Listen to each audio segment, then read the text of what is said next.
his soldiers took over to keep the crowd from gathering around him and to prevent him from speaking.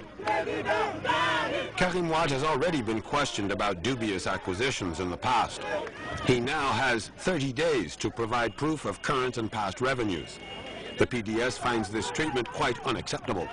The party is calling it a witch hunt against former Wade regime officials. An attack on Baghdad's Justice Ministry has claimed the lives of at least 18 people. No group has claimed responsibility over the incident yet, and Iran says it has successfully tested a ballistic missile with a 75-kilometer range, days after President Obama disclosed that Tehran is over a year from getting a nuclear bomb. We have details of those and other stories in this news roundup. At least 18 people were killed in Baghdad on Thursday when armed men attacked the Justice Ministry, only several hundred meters from the heavily protected Green Zone. No group claimed the attack. However, radical Sunni groups in Iraq, notably Al-Qaeda, regularly attack the security forces of the government of the Shiite Prime Minister Nouri al-Maliki.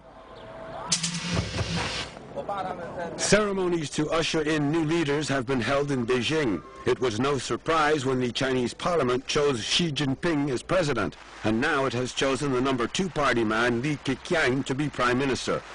The government is now ready to rule the country for the next 10 years.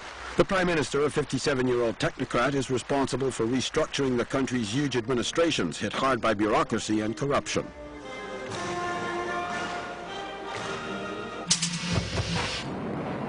Iran says it has successfully tested a ballistic missile with a range of 75 kilometers, perhaps to send to the Hezbollah in Lebanon.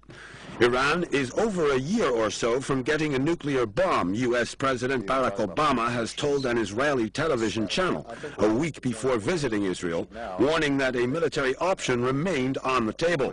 Obama said that Washington would not wait until the last minute to take action. U.S. giant Boeing says it has solved the problem of the battery that caught fire and subsequently grounded the entire fleet of new 787 Dreamliners. Boeing's director claimed that the resuming of commercial flights is more a question of weeks than months. The United States has granted Boeing the right to test run a newer battery, but the regulations of the Federal Aviation Agency are very strict. Italy's refusal to release 2 of her Marines accused of killing 2 Indian fishermen last year has caused outrage in Delhi. The 2 Italians were allowed to return home to vote in their country's presidential elections on conditions that they will return to India to face justice in what has now become a bitter diplomatic row. The Indian Supreme Court has ordered the Italian ambassador in Delhi not to leave the country. More in this report. Italy are embroiled in a diplomatic row over 2 Italian Marines charged with the fatal shooting of 2 fishermen last year. The Marines, who were hired as security guards on an oil tanker, fired on the fishermen, whom they mistook for pirates. Last month, the Indian Supreme Court allowed the Marines to return to Italy to vote in the presidential elections, giving them until March 22nd to return. On Monday, however, Rome said that the men would remain in Italy to stand trial on the grounds that the shooting occurred in international waters outside Indian jurisdiction. The announcement has outraged many Indians who want their government to take a hard line. The present government shows favoritism towards foreign powers. Even at the beginning of this case, the government was reluctant to arrest these 2 Marines because they were Italian. It was only after protests were held across the country that the government finally gave in and arrested them. On Wednesday, India's Prime Minister called Rome's refusal unacceptable and warned of the consequences. Our government has therefore insisted that the Italian authorities respect the undertakings they have given to the Honorable Supreme Court and return the 2 accused persons to stand trial in India. If they do not keep their word, there will be consequences for our relations. The situation was aggravated by the personal assurance of the Italian ambassador that the 2 Marines would return. On Thursday, the Indian Supreme Court ordered the ambassador not to leave the country, a possible breach of the Vienna Convention, which states that diplomats shall not be liable to any form of arrest or detention. The concern is that India could set a dangerous precedent, putting its own envoys at risk. Italy is already in India's bad books after it was discovered that Indian officials may have been bribed to award a contract for 12 helicopters to an Italian firm. Football fans. We'll now take our second break. Stay tuned.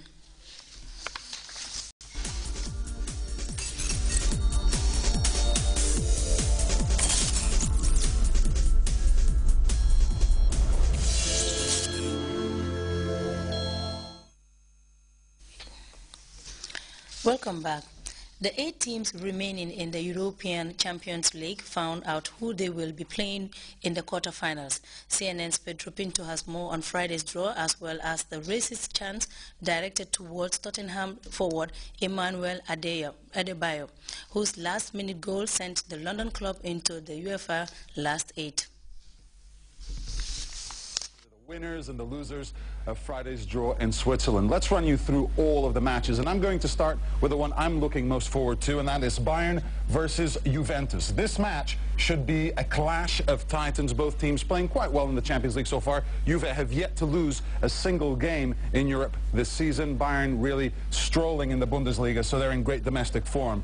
What about Paris Saint-Germain versus Barcelona? Zlatan Ibrahimovic facing his former team, Barca. David Beckham also there, of course, high-profile player. Barcelona are the favorites to go through, aren't they? And the same thing could be said about Real Madrid when they face Galatasaray. Galatasaray making the final 8 of the competition for the first time in over a decade, and Real Madrid are the favorites there. And he'll come up against former players Didier Drogba, who we had at Chelsea, and Wesley Sneijder, we had at Inter Milan. Last but not least, Borussia Dortmund, a lot of people's dark horses to win the title. They're up against Malaga, who have made this phase of the competition for the first time ever. It's actually their first ever participation in the Champions League. So plenty of excitement and drama to look forward to later this year when the quarterfinals take center stage. As you probably know, and you've just seen, there are no English teams left in the Champions League, but there are 3 in the Europa League. Tottenham advanced to the quarterfinals after a dramatic tie against Inter Milan, but afterwards, it wasn't so much the result people were talking about, it was charges of racism. Spurs coach André Villas-Boas said striker Emmanuel Adebayor was subjected to monkey chants from Inter fans throughout the game. Tottenham lost the game 4-1, but Emmanuel Adebayor still scored the crucial away goal that sent Spurs through on aggregate on away goals. There were also claims on the night that Inter fans waved inflatable bananas at the Togo International. Well, if there were any questions about Rafael Nadal's knee and how it's recovering from surgery, a lot of them were answered on Thursday in California as the Spanish star beat Roger Federer in their first meeting in a year. Nadal missed 7 months on the ATP Tour as he dealt with a serious knee injury, but he seems to be getting close to his best. He was in great form in the quarterfinals of the Indian Wells tournament as he secured a straight sets win. Federer seemed to be affected by a little bit of a back injury on the night. Rafa improved his overall record against his longtime rival to 19-10. He won comfortably, 6-4, 6-2. This is a very, very important victory for me, coming back in a hardcore tournament and being in semifinals is just amazing. Very, very happy for everything. I don't know if Roger felt that he's 100% tonight, but if not, sorry for him. I wish him a good recovery and quick. Before we go, a reminder of our headlines.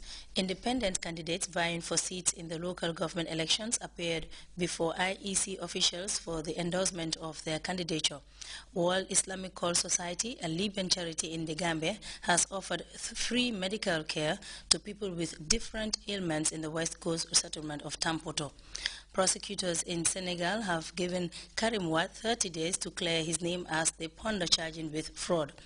And the Indian Supreme Court has ordered the Italian ambassador in Delhi not to leave the country in a bitter reaction to Rome's refusal to release 2 of her Marines accused of killing Indian fishermen. That's it for the news. Thanks for watching.